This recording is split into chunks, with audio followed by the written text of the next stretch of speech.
The opera was composed for a dynastic wedding, the wedding of an infanta of the Spanish monarchy, Maria Teresa Rafaela, with the Dauphin of France. And this wedding took place in 1745, and as the beginning of the celebrations in December 1744, the city of Madrid organized this opera to celebrate the engagement. And the libretto was surely selected by the Queen Elizabeth Farnese, and he commissioned the chapel master, Francesco Corselli, to write the music. And Corselli wrote the music for a troupe of mostly Italian musicians, Italian singers working for the court at that time.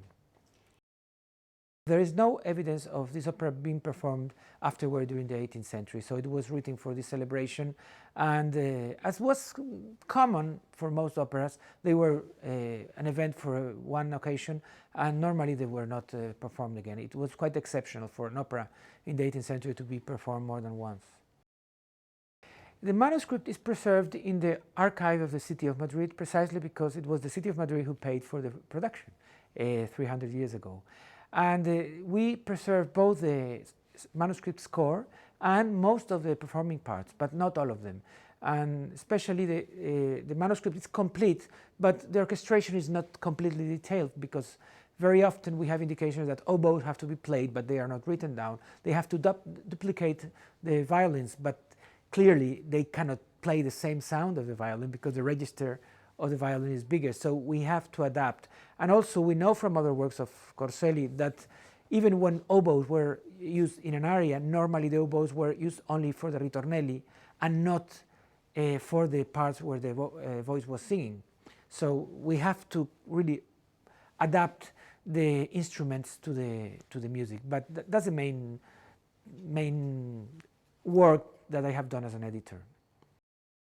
I will start explaining that the libretto was written by Pietro Metastasio, who was the most important, I would say, the most important librettist in the history of opera, because although he only wrote 27 librettos, these were set to music by more than 300 composers in about 900 versions throughout 100 years. So we're talking about a librettist that was really the spine of operatic music during a whole century, especially from the 1720s to the 1790s. And that's one of the main attractions of Achille and Sciro. The second reason is that Achille is a very interesting libretto from a dramatic point of view, because it narrates the conflict of Achille between love and duty. Achille is hidden in the island of Scyros by his mother, because if he goes to the war of Troy, he is known that he would die. So his mother tries to prevent him to going to war. But his destiny as a hero is to go to Troy. So Ulysses comes to the island because he suspects that something is happening there, and he suspects that a young girl that is living with the other girls of the king of the island could be Achille. So he makes a trick. He puts a number of gifts in the floor. Most of them are dresses and jewels, but also some weapons mixed. And then he organizes a fake attack to the island with trumpets and alarm sound and everything. So everyone runs away, and suddenly Achille finds himself in the middle of this big room with his dress as a woman, with his lyre, and then he throws away the instrument, he takes the clothes off and takes the weapons and goes out to fight for the island. So his real self as a fighter, as a soldier, comes out, and he reveals his identity. Well, the structure of the opera is shared with opera seria. I mean, the opera is divided in recitative and aria. Action takes place during the recitative, and the arias are for the expression of the emotions. So the structure is that whatever happens between the characters create a reaction, emotional reaction in one of them, and this emotional reaction is expressed in the aria.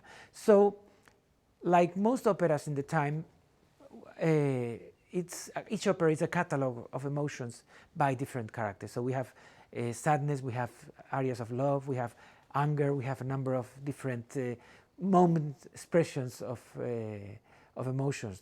That's what makes this music so appealing. I didn't discover the score. The score is known to be there for a long time. What I did is really think that this score deserved to be performed. And for a musicologist, the most difficult task is really to get your work transferred to society. And the opportunity to do it with Teatro Real is just a dream.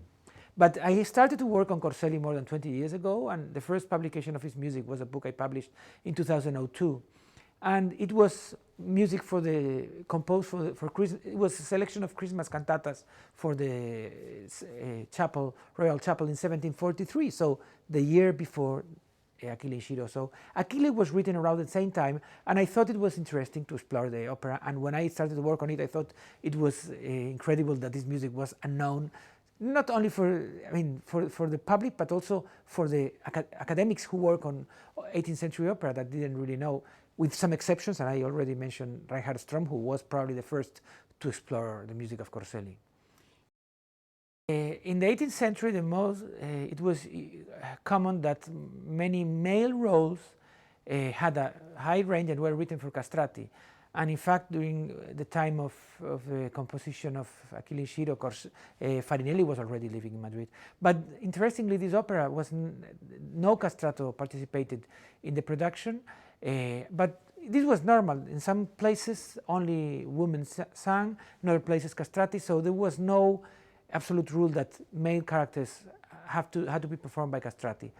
And in fact, the character of Achille was performed by the first Spanish prima donna, Maria Heras, who came from the Spanish theaters, but she had such a wonderful voice that she also sang for the Discord productions, performing music in complete Italian style. And other singers for the male characters were also, for some of the male characters were also women. But then we have, for example, the King Licomede, the King of Heroes, who was performed by Antonio Montagnana, who was the first lyric bass in history, and who had come to Madrid after premiering many roles for Handel and for Porpora, for example, Zoroastro in London. Well, I would say that the main reason is that the codes of this opera are European, or I would say universal. So anyone who likes 18th century music will come here and will identify many things that are familiar. In fact, my theory is that the opera seria, the performance of opera seria, and especially all the librettos by Metastasio, allow for a process of codification of the expression of emotions. So certain resources used by the musicians as regards tonality, tempo, instrumentation, gestures, vocal or instrumental gestures, were repeated from one opera to the other, and this formed the ground of the expression of music that went on in the following century, not only in opera but also in instrumental music.